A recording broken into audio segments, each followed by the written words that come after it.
Yo guys, yan, good afternoon. So grabe, nakapag-video. Sobrang daming natin ginagawa. We have 2 releases today. So medyo busy tayo.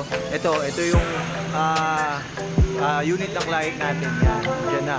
Pinapa-set up na natin siya guys. Pinapalagay na natin yung mga binili natin yung previous para po ating mapasaya yung client natin.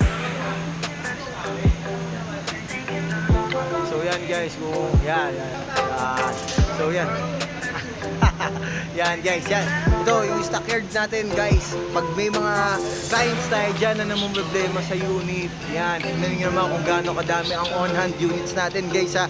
Take note, on-hand yan. Anytime po, anytime pwede natin yan release. Kung ita-transfer natin ng approval, kung meron man po tayo, tomorrow or the day after po, pwede na natin siya release. So, yan, ang tabay tayo dyan. Yan ang unit ng ating client. Surpresahin natin siya. Siya nga pala yung client natin is all the way from Pampanga. Yan. So, kahit saan pag tayo ng Pilipinas, abot natin yan, guys. Kung gusto nyo magpatulong sa atin, ako pong bahala. Not a problem. So, yan. Mamaya papakita ko sa inyo kung bakit nga ba Montero yung pinili ng ating client. Okay, go!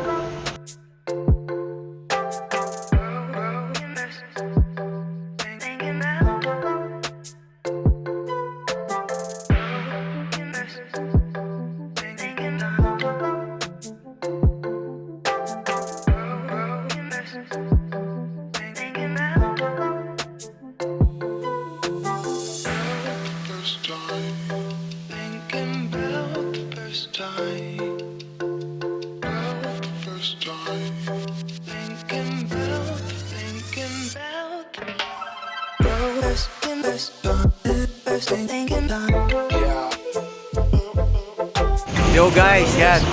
Ano yung client natin for release. Ayos na to.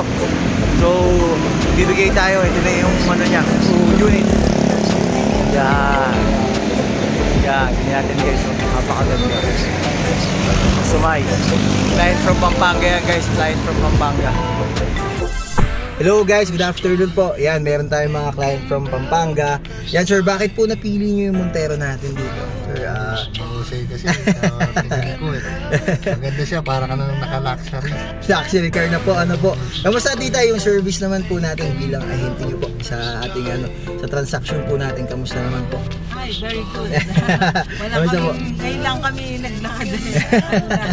Hassle free po, ano po tita, wala po kayong ganong lakad, wala po kayong ganong pilagod. Pagpunta po dito, automatic po, pwede na natin i-release agad yung unit. Ayan, so, ayan mga bagong proud owners po ng Montero Sport natin na 2024. Salamat po tito, thank you po tita, salamat buddy, thank you po. Thank you. Yeah.